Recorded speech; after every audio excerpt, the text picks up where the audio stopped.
Hey, everybody, welcome to Relax Time Radio. We're still here. This is our second broadcast from home. Hi, Mon. Hi, Paul. How you doing? I'm good. How are you? Not bad, thanks. Yeah. Hope everyone's doing well out there, staying safe in the quarantine. Hope you're all keeping your sanity. And yeah, and hope we can sort of deliver something useful for the world by continuing to do this radio show. So, what are we going to be talking about today, Mon?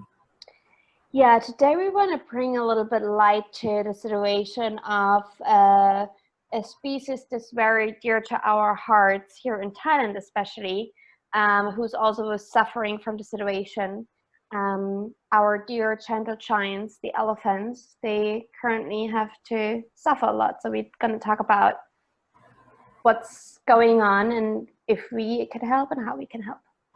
Okay, wonderful. So before we get into that conversation, what we're going to do is, as usual, start the show off with a little bit of Biba-Dooby. I should say that Relax Time Radio is still on air, 7:30 to 9 p.m. Every day of the week, broadcast here on Radio Thailand, Chiang Mai. Yes. So glad to have you with us. All right, Okay. Where do we start? Where do we start? Well, let's. Why don't we? I see you you sent some really cool questions, but maybe we should. You've lived in Thailand for a while. I've lived in Thailand for a while, and obviously, but you have a history with elephants. Yeah. And I guess you know what? I actually have a history with elephants, and it's a history that it's a. I hate to say it, but it's true. It's a darker history. When I first came to Thailand 20 years ago, I was working for a tourism company. Mm-hmm. And at that time, 20 years ago, no one had ever heard. I hadn't heard of the idea that it was abusive to ride elephants. Anyway, I was young, foolish, and ignorant. And the tour company, we were just taking the tourists on elephant rides. That was. I came to Thailand. I came with this tourism company, and I got to meet owners of elephant camps, and went to a couple of a few different elephant camps. I rode on the backs of elephants many times, and got up close to elephants, but I didn't at that time. I didn't like it. I have to say, at the time, I never liked it. So I kind of I remember stopping doing it. As a sort of tour rep with the company I was with, we could go with the tourists. I had to go with the tourists to where the camps were, but I eventually, after a short while, I just didn't want to ride the elephants anymore. Yeah. Didn't like the idea of it. But anyway, there's definitely was just no consciousness. Yeah. That exists in the world today. Let's just say. Right. Yeah, I think when we're starting out with telling our stories, I think the first elephant I actually met was in 2012, so outside of a zoo. 2012 in India. It was in Goa, and I was there traveling by myself, and I was going with a taxi, with a cab, from the airport to my hostel. Basically, by this time I still sometimes used hostels, and the cab ride was like an hour or so. And because it was the time of the Holy Fest, in some areas of India they would celebrate it a little bit earlier or a little bit later or just longer. So Goa was one of those places they just celebrate longer. Like in Chiang Mai we celebrate Songkran for a long time. So it was like the same as the Holy Fest there. And so my cab driver said oh, do you want to take a reroute and just look at the landscape? I'm like, oh yeah, I don't care, I want to see that. And suddenly right next to my cab, literally he slowed down, and I didn't even realize why. And suddenly I had my window down, an elephant stuck the trunk through the window and kind of just flew at me, and I'm like, no, are you kidding me? Mm. It was a super beautiful elephant lady. She had, I know it's not very, I mean, it's a traditional thing, but it's not very good for their skin. But she had chalk, like colored chalk all over her head. Mm. So they beautifully painted her face, basically. And her mahout was sitting in the neck, so she didn't have a chair or anything. And she was carrying her own food. So it was like, it was just a typical working elephant, right? Yeah. And so at that time, I didn't know a lot about elephants in family situations, like as basically as a working animal. And so I was fascinated just by, first of all, that this elephant just stuck his trunk through or her trunk through the window and just flew hello at me. And from this time, I was hooked up, and I learned everything that I could. I studied as much as I could. I tried to meet as many elephants until I ended up here in Thailand. And as the universe wanted it, one of my best friends now is an elephant, and she's 6 years old, and she's one of the most beautiful creatures that I could have ever met on planet Earth. Amazing. So yeah, and other early memories I have. Yeah, when I came to Thailand, I think the first year was the end of 1998, and as I said, I was working for a British tourism company, but I also would see elephants in the city all the time, um, because at that time in Chiang Mai, even though there were elephant camps, tourists were going to visit elephants. I guess it was also at a time when maybe not that long before a lot of Thailand's elephants had been working in the logging industry, as they do in Burma now. Yeah. Right. The story then that like I heard a lot, from tour guides, etc., was previously, Thailand's elephants had been put to work in the forest and logging industry, etc. That's all banned now because too much of the forest has been cut, etc. And so now, tourism is helping to find, repurpose or find a new purpose for the elephants. That's the story I was told, but obviously it wasn't enough, or else the regulations were different, because you would always see elephants in the city wandering around all over the place. The mahouts would, be sort of carrying bananas or sugar cane, and you could, as a tourist or whatever, or whoever, you could pay for some bananas for the elephant to eat, this kind of thing. Yeah. I like one memory that stuck in my mind, just as how like you got surprised by the craziness of the elephant putting the trunk in the car in India. I was at the bar in the North Gate. So this is probably around 2010, maybe very early days of the North Gate, and I remember that an elephant walking past the road, and I couldn't believe the elephant filled the whole space. So can you imagine, like, normally when you look out from a Thai sort of shop house, Yeah. it's like, one single shop house entrance, if it's not blocked up by a wall, is probably, 3 or 4 meters wide and quite high. I mean, quite high. So it would have been like 3.5 meters high, and you can fit dozens of people, or even 100 people in this window, and several cars and everything else. But one elephant filled the whole thing, and Yeah. oh, crazy. Right. I love it. Yeah, isn't it amazing? I think what kind of opened my eyes a little bit to the issues that we have in the elephant industry in all over the world, actually, is when I visited Angkor Wat in Cambodia. So in Angkor Wat, they had a lot of elephants, just like you explained, walking around. You can feed them bananas, but they also had basically a station where you could, climb up and then get on this chair. And I thought, like, I'm not sure if that's, good for the elephants to walk on this hot asphalt and then the chair. So I kind of, at this point, I was like a little bit suspicious. But what really shocked me was when I walked out of the temple area, and I actually secretly followed one of the elephant elephants with his mahout. And I followed them and I was like, I just wonder where they are kind of, hanging out. I just thought like, oh, maybe I can find them all. So I followed the elephant and I followed the mahout and they didn't see me. And what happened was there was literally a tent area in the middle of the sun. Like it was incredibly hot, even hotter as we have it now in Thailand. It was like 45 degrees or whatever.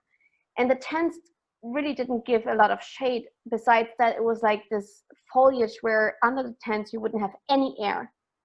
And so I saw the tents and I was like, okay, they were kind of closed off, but then the mahouts would suddenly open them so this one elephant could walk in. And I saw over, I want to say 50 elephants in there. And they were all basically in really tiny areas chained up. And I saw how they got abused there. And I just stood there and I started crying because I couldn't believe that this is how they treated those elephants, like I was really naive and stupid by his times too, because I thought like, they probably have a little forest area here, whatever. And then 50 elephants in this tent, there was no food. I didn't see any food. And, they were all just they looked so miserable. They got beaten up and everything. I was like, oh my God. So I ran away. And because I didn't want them to see me, obviously, like, you never know, right?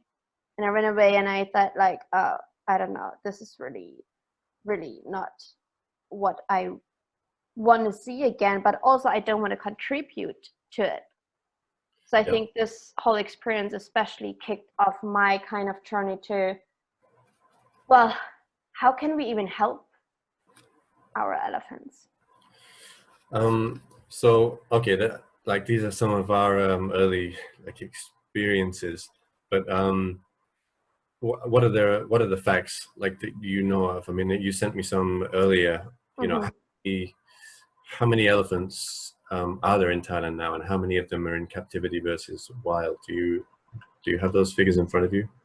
Yeah. So basically, the numbers in captivity are pretty accurate, but the numbers that are wild population in Thailand is really only a rough estimation, because when the numbers came out, or I think the last numbers we kind of had here in Thailand, or at least that I also found that were kind of backed up, were from over 3 years ago.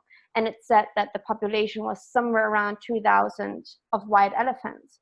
But then I spoke to doctors and scientists here in Northern Thailand, and they said already by that time we only had 1,500 elephants in the wild left.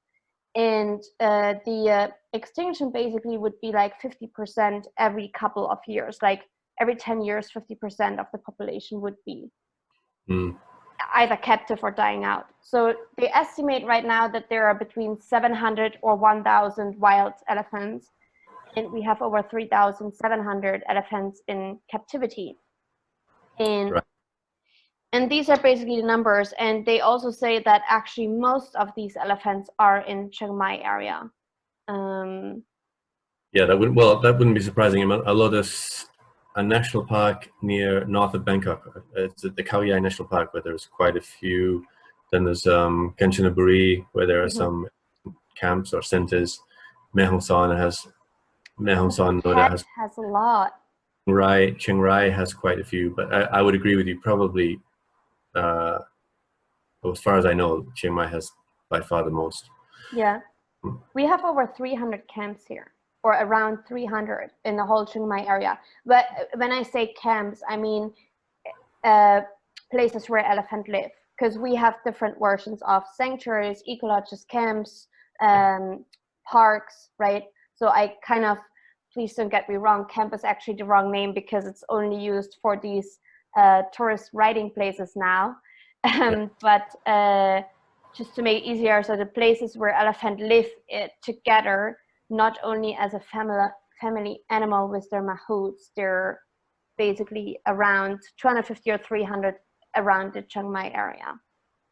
And so before the coronavirus came, I mean, in normal, in normal economic times when the tourism is normal, um, uh, is the money generated by this tourism enough to up? I mean, the number of elephants is like, I'm just looking at the figures that you sent me from Wikipedia. There was a sort of small increase. Well, let's say an increase of 300 elephants in captivity between 2007 and 2017. So, but basically not a huge increase. And so, and as I said, I haven't seen for the last roughly 10 years, let's say, the elephants don't come into the city, aren't allowed into the city, and that's enforced. So do you think like the tourist industry does normally support the elephants, support in some way? Yeah. So, I tried to find some figures of how much of the tourism industry actually brings or comes because of the elephants, because a lot of tourism in Thailand is also because of the elephant. I worked for a tourism company, and the tours which involved elephants were by far the most popular. And I have friends who work in local hotels here, and they say elephants, elephants, elephants. The number one thing that visitors to Thailand usually want to see is elephants. Yeah, I found rough figures that kind of say like more than 100 billion baht a year, like hundreds of billions basically. So, but there is no accurate number. Is it 100 or is it 250 or is it 700? So because it's not like it's impossible to calculate really. Yeah. Or you would take a very skilled economist, I guess, to estimate. But you see, it's a lot of money, right? So, and obviously, just to make a calculation for everyone to understand what an elephant actually costs to accommodate and to feed. So, because I'm pretty close to different elephant owners as well, and friends obviously who support elephants, I kind of have a few figures, and it really depends of who owns these elephants, what do they get to eat, how much are they able to eat, because elephants need 150 to 200 kilogram food per day. One elephant. That's 4 of you and about 3 of me. Yeah. That's right. Yeah, no, you're right. That's 4 of me. And so it's, imagine, like, I can't even imagine the weight of 4 times of me. I'm like, how do you even, and they all eat only like bamboo grass, corn, and they eat bananas and sugar cane, but a lot of bamboo and bamboo grass. And so what happens is, now in the low season, low season when there's no rain and not a lot of tourists, all of this produce also becomes more expensive, because obviously the elephant owners need to drive out way further into the jungles, into different villagers, to actually get all of these massive amounts of grass, right? So the prices right now are higher than they would be in rainy season, for example. So for one elephant, it depends obviously if it's a baby or not, but for an adult elephant, per month you can calculate between 10 and 25,000 baht only for like the food, and then it depends if you need to pay for accommodation, housing. So if you have like 10 elephants, you have already like 200,000 baht a month to pay, only so that they can survive. There's nothing yet of, giving them better healthcare or whatever. There is nothing yet included. And so that's the minimum amount. Like in high season, that's even more, but let's not talk about this. So just to give some figures and to make people aware, like, because I think sometimes they think like, the elephants can just walk into the forest and eat there. Oh, hell no. The forest is not available to the elephants for several reasons, so it's just not allowed for the elephants to go into the forest. And also, they would probably not, after all of these years living with humans and being fed by humans, they would maybe eat also plants that could poison them. So sometimes they lose the ability to know what type of food to eat when they're alone. So that's why repatriation of elephants into different national parks has been semi-successful, because the training of what they can eat hasn't been taking, or wasn't always 100% successful. So sometimes elephants had to be taken back again. Yeah, I've seen documentaries about this. Like elephant societies have their own culture, and so much knowledge is passed on through matriarchs and patriarchs. Yeah, when elephants are separated from that tradition, that loss of knowledge is not easy to recover. Yeah. Okay, well, I think we've done quite a lot there. We might have to take a musical break and Yeah. and talk about particularly the situation now, and how the elephant, that's, you know, elephant centers, rescue centers, camps, or they're just places where elephants are living and struggling now, and what's likely to happen if help doesn't come. And later on, we'll also talk about how we could help. Yeah. Okay, so we're talking about elephants and the situation for elephants in Thailand now during the COVID pandemic. It's not just humans that are suffering, although humans all around the world certainly are suffering all sorts of consequences. Yeah. Yeah. So in elephants in particular, we forgot to mention, I mean, elephants in Thailand are so important in so many different ways. It's not just the tourism and the economic issues, but the elephant is the national animal of Thailand. Yeah. It's spiritually, and in, you know, in Buddhism, I mean, there's, like, just in Chiang Mai here, there's the story about how this spot for the location of Doi Satep Temple, you know, Chiang Mai's most important temple, arguably, was chosen by a white elephant. And there are so many sort of mythical stories and Buddhist tales that connected with the elephants. And although it's a mixed relationship, as any country's relationship with animals and nature is, Thai people also do have, and Thailand does also have, like, a strong reverence for the elephant. In my mind, no doubt about that. Definitely. And also, I want to say, I think so far when I speak to Thai people who didn't have any personal relation to elephants, they always say, like, when they go visit the elephants for the first time, for example, they always say how they love them and how they respect them, but they're also a little bit scared because they're so huge. And I thought it is so cute. I think it's so, because to me, I would never be, I mean, I'm respectful, and I know that they can, if I'm in the way, you know, they can just step on me and then, but then I just don't have to be in the way, you know what I mean? It's the same like not running into traffic. I mean, it's just the same thing. But it's so impressive to me, because when I stand in front of an elephant, I just can't, you know, take my eyes off them, and the energy is like, they're the most beautiful, gentle, emotionally intelligent animals in the world. You can fight me on that. I won't, it's okay.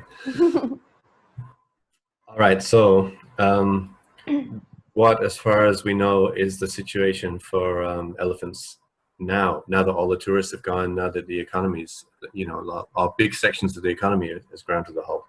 Yeah.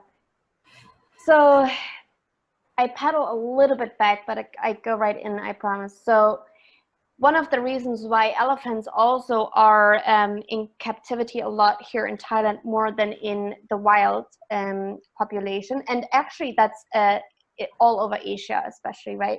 So that's a cultural background.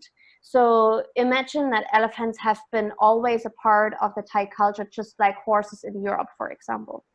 Yeah. So I think for many people who do not have a lot of knowledge or a lot of connection to this kind of culture, they wouldn't understand how important the elephant also is as a working animal, and that this can be bringing in a family's income basically for the whole month if you have an elephant helping you on the farm or in the forest, for example. Now, we don't have to argue whether that's good or not. It's just what it is, right? But also, if you look into how widespread humans are now all over Asia, there's literally no habitat that's big enough for elephants to live and roam the way they would usually do. So the only places that usually are left are in Africa for them to actually be as free as possible, you know, in the game reserves and in those national parks. So we do have, as we said, national parks here in Thailand, and they're beautiful, like amazing. I've been to some of them, and I wish we can just, you know, grow them a little bit more out. But definitely, Thailand is a great job in these does a great job in these national parks, also to help the elephants just roam as free as possible. But it's just not big enough. Like, we've taken so much space as humans, right? Yeah. So, and now it's getting even worse. So if you look into what I just shared about the cost, now we have literally no tourists. But imagine 20,000 baht for a Thai person is usually already more than an average or minimum income on a monthly basis. So I think, if I'm not wrong, the minimum wage is 10,000 baht per month, more or In, less. I'm not sure. Yeah, I used to know what it was. I haven't seen the latest figures, but I would have guessed something like that. Nine. I would have guessed something like that. Yeah. Yeah, It's a I bit. think I heard something around 10,000 baht. Now imagine this is the minimum income for one person, and your elephant is just eating it away, right? And you may not even have this income because you don't live in the city, but you live out in the jungle or in the villages, and basically your only income is from either the elephant or the farming or the forest. So you're pretty much doomed because there's certainly no tourism. And so we have right now the situation of three big problems. So no tourism and basically no money coming in. Then also there is the dry season right now. So all of the cost for the bamboo grass and everything that I mentioned before is going up. And it's harder to even find those things, and you need way more effort and work to get it. And then in those masses for those elephants, right? But then also now number three is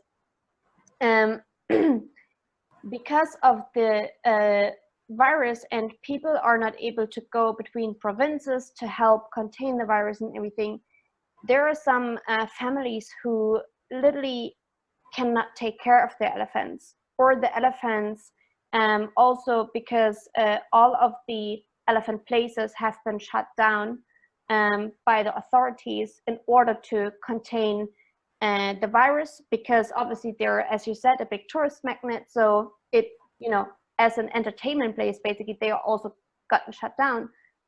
But now there's nowhere for these elephants to go. So they not only lost their habitat through us, but now through this virus as well. So it's really, really hard. I mean, yeah, I saw like a Bangkok Post article from a couple of days ago warning that, you know, there's a risk of starvation from the elephants that were formerly part of the tourism sector. There's a risk that many might be shifted back into illegal logging, you know. Yeah. Yeah, and this kind of thing. Yeah, so in Chiang Mai, let me just see. Yeah, as you said, you know, this article also reports that at the moment in some Chiang Mai camps, elephants are living on a restricted diet because, as you said, it costs so much, and the money for the food is not available. Yeah. And now some of the elephants who would live literally with their families in the villages or on the edge basically of the villages. The other problem we have, and I know it's a very big problem, but it's not very common to talk about. But because of the smoke here in Chiang Mai, they're also now getting so many health issues, just as we humans do, from not being able to remain their normal diet, not being able to drink enough water because there's not so much around there, not having being able to walk a lot because there are no tourists to take them on walks basically, and now they're just, you know, being in small places, small areas where they can't go far. And all of this is adding on especially because our forests right now are not in the best condition. And so it's a huge problem that all comes together and adds up. And so we recently talked to a leading scientist and doctor here, and he said that unfortunately many of our elephants, if not on a huge scale, the authorities are going to come and help. Many of our elephants may die from medical issues afterwards, starve to death, or they may maybe even come back into the city to look for food, literally. Right. I mean, that would be and even that would be probably unhelpful as well, since we're all locked in. I mean, there's no one out there to even help. Yeah, but also it's just not visible. You can't just have elephants coming out of the jungle walking on the highway. Like, it's mass accidents, Oh yeah, right. Well, yeah, exactly. It's dangerous apart from anything else. Yeah, right. And it's, as you said, there is like no one out there to help. They might find their way to a market, and then what, they're gonna eat all of the stuff away.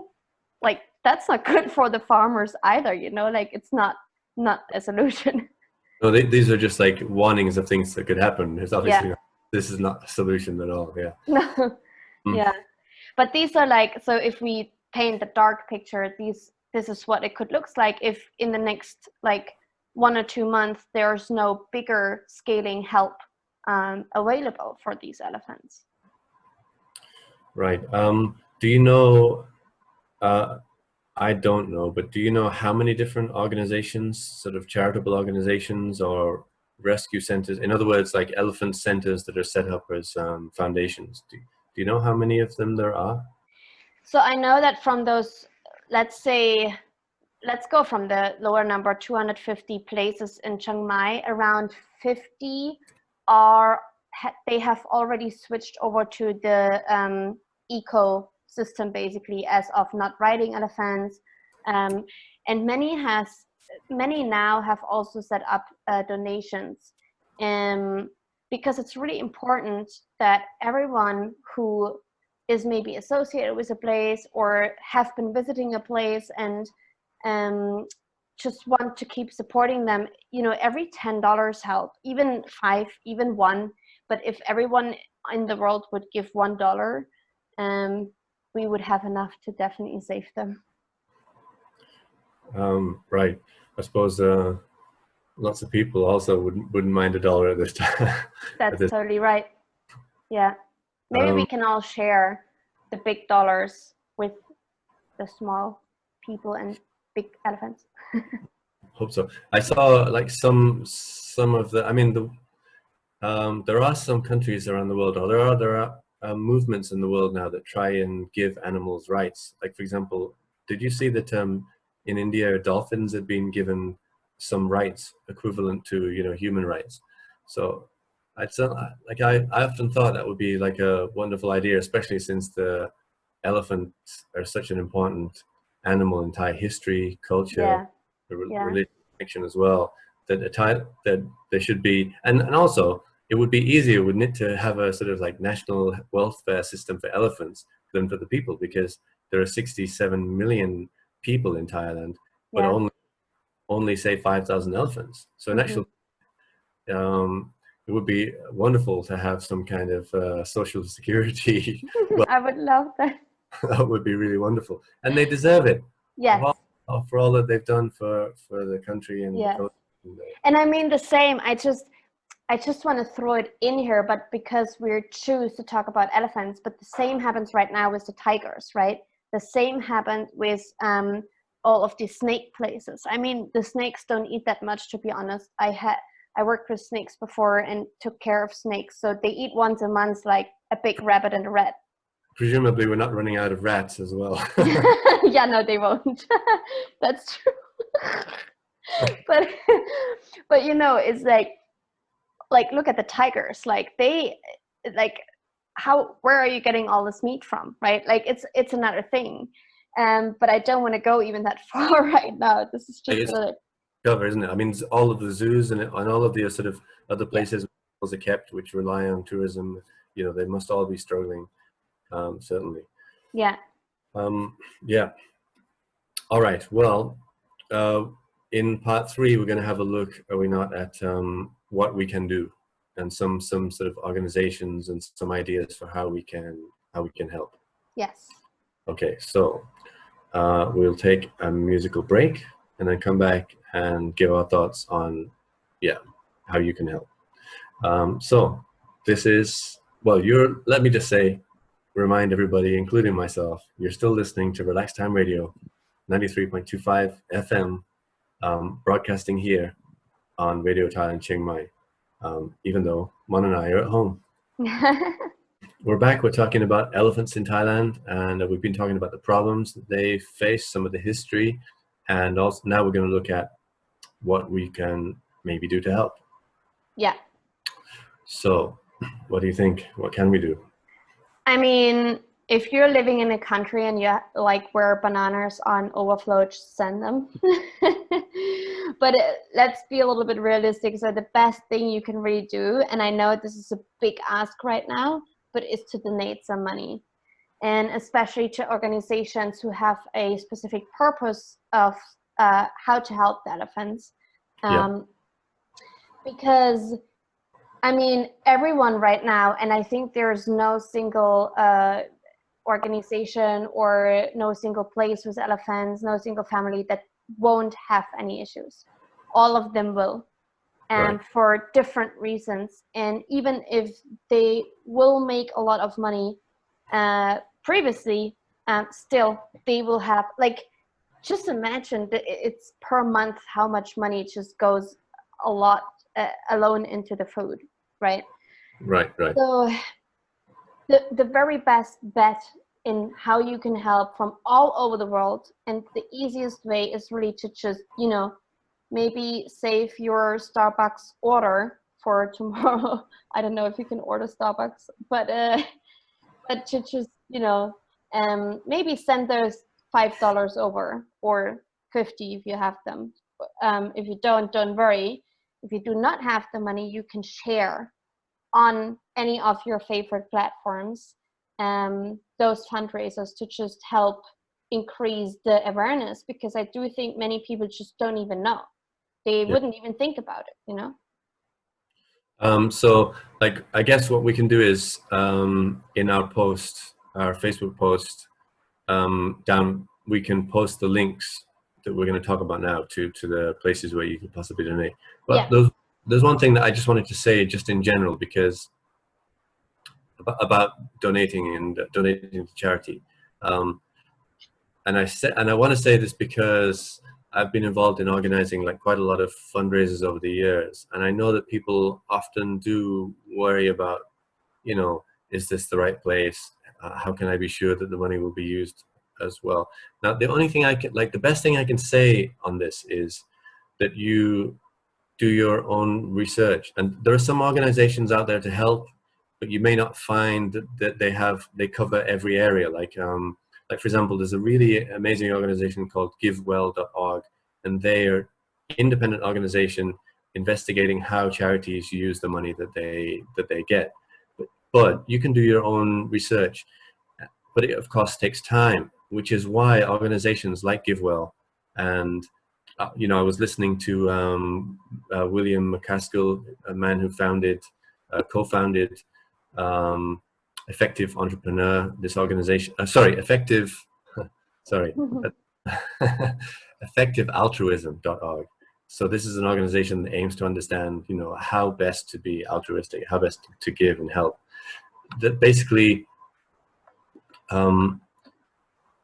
it does involve like doing your own research and trying to understand, but that also you have to put things into perspective. Like if you have a lot of money and you want to donate it to causes, if it's a lot of money, thousands, millions of dollars, then of course that warrants you doing more and more research. Mm-hmm. If you're just doing a $1 or a $5 or $10 donation, then you're just going to have to accept some risk, because it's not reasonable for you to do hundreds of hours of research to find out exactly how that $5 will be used. So you just have to have a sense of balance about it. I just want to say that because people often have this question. Absolutely. Yeah. So we chose a few different organizations here around Chiang Mai based on what they're actually doing for the elephants and how they support them. So maybe we want to share them. Do you want to start or should I? Well, you start because I know that you've done most of the research. All right. So, well, the very first one you probably heard of before. Maybe I have dropped the name before, but it's also one that I have been associated with for quite a while in just financially supporting them a lot, to be honest. So the name is Chilai Orchid. And they do also have a nonprofit organization that has a different cause, but their fundraiser currently is raising money to help all of the elephants, not only in their own eco-lodge, which obviously there are 12 elephants and they also need to be fed and accommodated, but they also want to help elephants with their mahouts who currently lost their jobs completely. Maybe they even lost their accommodation. To just find a solution for the time, basically to overbridge being homeless with an elephant, which is not really a great thing to be. You can't just stuff an elephant in a suitcase. I would have tried. So this is one of them. Yeah. Yeah, I mean, I've known, like, over the years, I've known quite a few of foreigners living here, you know, who've volunteered there and helped out there over the years. I've been there, I think once, just once. Yeah, it was a while back. Yeah. Yeah. Yeah. Right now, to be honest, if I may share that, the diet has already changed because there's just literally no money for bananas and sugarcane, which the elephants usually got. And it also has an effect on the elephant's mood. And it's really scary to see that, how they went from just chilled out and happy to suddenly being nervous sometimes, or just, you know, like, because like, Yeah. take your coffee away, you know, it's like the same thing. I was thinking the exact same thing. I mean, it sounds, yeah, it was the same thought. What would happen if my coffee was cut off? No, it's for real, and it's very sad. But it's not only there, it's like for all of the elephants, right? But because I have this right in front of me. Yeah. But another one that you may want to share is the date with an elephant, right? Yeah, I saw that, right? That's interesting. I'd not come across them before. I just came across them, you know, like yesterday when I was looking into this. I thought that was really cool. So Date with an Elephant is an organization that's allowing you to donate and get a sort of virtual private date with an elephant. So for your donation, you get to sort of go on a video walk around and hang out, like have a Skype call if you like, or something like that with an elephant, a Zoom call, a Zoom date with an elephant. Yeah, I love it. And it's actually, so as far as I know, just so we get this right, Date with an Elephant is the project to raise the funds, and it's from Trunk Travel. And trunk like the elephant trunk, Trunk Travel Asia basically helps those elephants right now to also,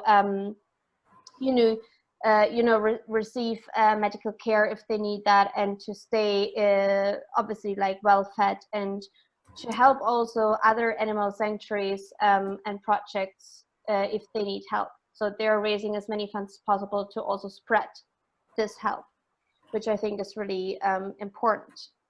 And yeah, I thought honestly that they would, I think you're right, it's like a virtual walk with an elephant, right? But I thought they projected into your living room, which I thought like, ooh, a 3D elephant in my living room, I would love that. That would be a little bit more tricky to set up, I think. That's probably 5 years from now. Right. That's going to be sure, but not right now. Imagine you have a video call and suddenly the elephant walks out of your laptop into the living room in 3D. God. Yeah, that would be amazing. I don't know how you got to the. I don't know how you got to imagining that. I mean, probably just my wish. Okay. Yeah. Then we have two more. Yep. Well, the Golden Triangle Elephant Foundation, and that's for the medical support and fair employment of mahouts. Yeah. Yeah, because yeah, you go. sorry. Well, I was just going to say that, you know, in the past, obviously, when it was impossible to support elephants, it was the mahouts, obviously, not the elephants themselves, deciding to wander into the city. So the mahouts, they need to be supported because they will face a choice of either just abandoning the elephants, or, you know, if they can not abandon them, they definitely will. But if we can sort of help to support them to be able to keep going, that will help the elephants as well, right? Yeah. And what the mission of the Golden Triangle Foundation is, especially also, and I think just for people who may not know, mahout is the elephant caretaker. Right. And they literally live with the elephant 24/7. So whenever they take on an elephant, unless they quit their job or get like step out of the family, whatever. But a mahout is basically the sole brother, or yeah, mostly it's brothers because I don't know many female mahouts. But it's also, and you must acknowledge that it's a dangerous job. So especially right now when elephants are starving, they will go and look for food, and what's in the way is in the way. And so it's really not easy to work with elephants in conditions like this. So the Golden Triangle Elephant Foundation puts a lot of care into ensuring mahouts and their families, paying them fair, giving them a great accommodation, and also make sure that their families have a lot, or well, enough money so they don't buy those elephants, they rent them, which is a sustainable way of actually doing the ecotourism. And right now they really focus on raising funds so that they can continuously giving free medical care for elephants in Northern Thailand, like in the Chiang Mai, Chiang Rai area, and really making sure to support the mahouts with the elephants throughout this time. Right. Any others? Did you say one more? Yeah, the last one is Patara Farm. Patara Farm really has been great in just switching up the complete model of how it looks like to live with elephants and to work with them. And so what they especially have been amazing at is, I don't want to say breeding elephants because it sounds so weird, like it's not like breeding dogs, because that's not how it works with elephants. But it's pedigree or anything. Yeah, I got you. Yeah, but it's like supporting their reproduction. Okay. And so they've done an amazing job, we must say that. And they have great also training facilities for mahouts, where they train mahouts how to work with elephants so that both are safe. And so Patara Elephant Farm, or Patara Farm, yeah, also is great. It's like asking for donations or crowdfunding to help support keeping the elephants safe and the mahouts, but also to be able to, you know, support their mission to keep reproducing elephants. Yeah. Okay, so we'll post all of the links to these pages in our Facebook post. That would be Relax Time. We normally big up our Facebook page loads. We haven't mentioned it. I totally forgot. So yeah, check out Relax Time Radio on Facebook.